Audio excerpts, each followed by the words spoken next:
Have you ever walked into a movie with the sole expectation you just wanted to be entertained and walked out feeling utterly defeated? Well, it just happened to me. No slick funny intro this time, I'm gonna cut right to the chase. Predator Badlands absolutely broke me beyond my imagination. I can't believe I walked out of the theater feeling like this. There's so much to say and I don't know where to begin. Let's just say this right off the bat. This is not a Predator movie. Yes, this movie does have a creature in it that bears a strong resemblance to the sci-fi classic movie monster, the Predator, but let's be real, this one is not one of them.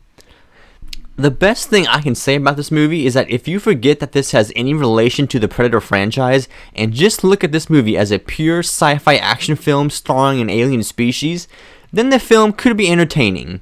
That's the most positive thing I can say about the movie. When you factor in that this is supposed to take place in the same universe as all of the other Predator movies and take place in the same continuity, that's where the main problems arise. The plot of this movie follows as such. A young Yacha, or Predator, that's what they're called, named Dek, aims to prove his worthiness to his clan and embarks on a mission to a deadly planet to hunt and kill a dangerous beast to win the honor of his clan and father. In principle, the plot sounds intriguing. If you're a huge fan of the Predator franchise like I am, you might get excited at the fact that the franchise is evolving and we are learning more and more about the Predator race and culture. Having a movie told from the perspective of the Predator seems like a fresh new idea that should, in theory, breathe new life into the franchise. Question is, did it? Absolutely not.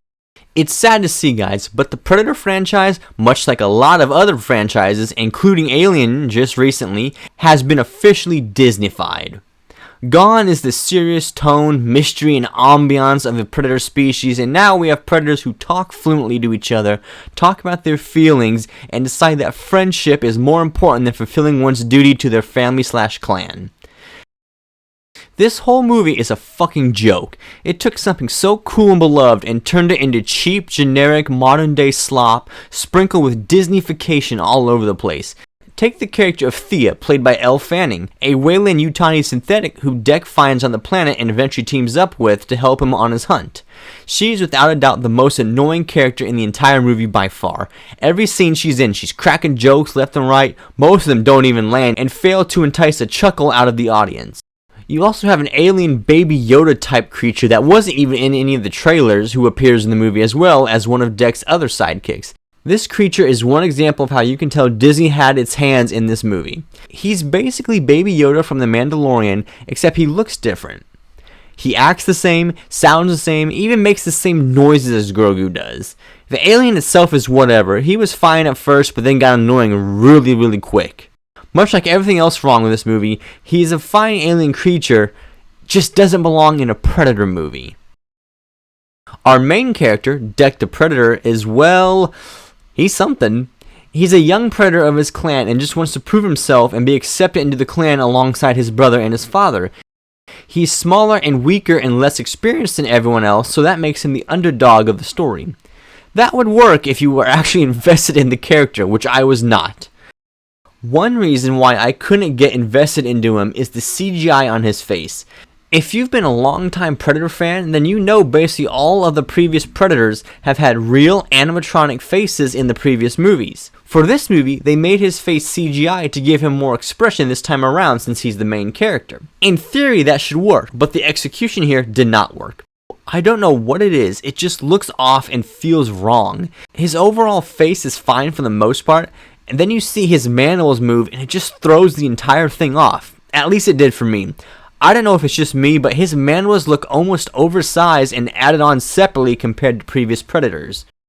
One small positive I can say about him is that he does have some pretty cool fight scenes. There's even one scene that mirrors the classic scene from the original where Dutch is gearing up to fight the Predator, except this time around it's Dek gearing up. That's a neat little callback.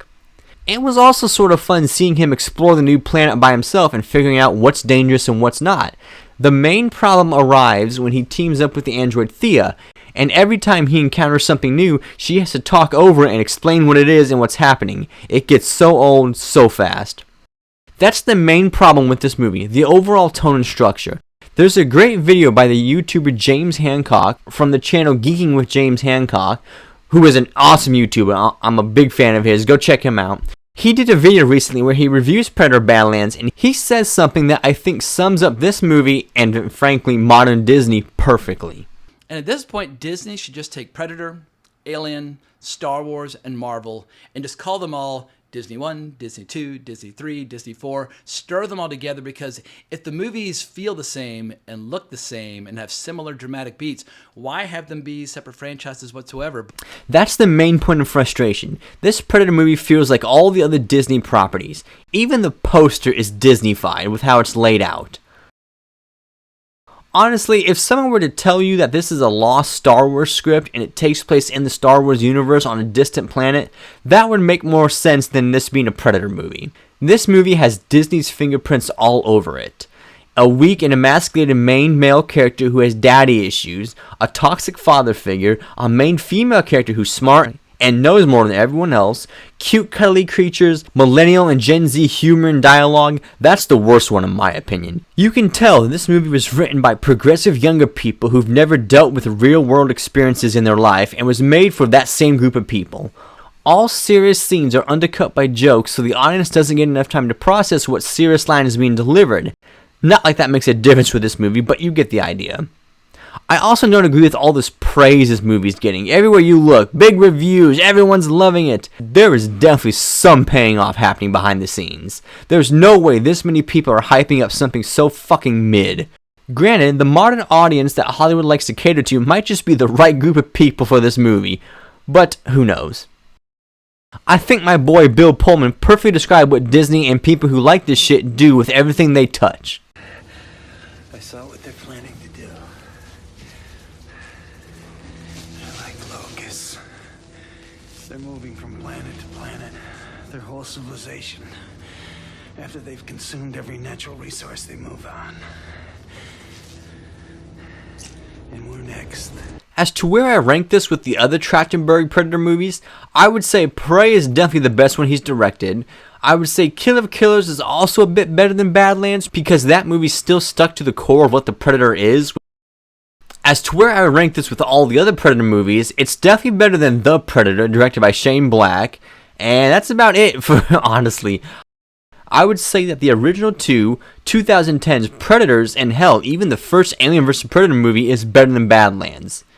I wanted to put Alien vs. Predator Requiem above it, but I simply can't just because Badlands is a better overall movie, even though Requiem's scenes involving the aliens and Predator are far superior than Badlands.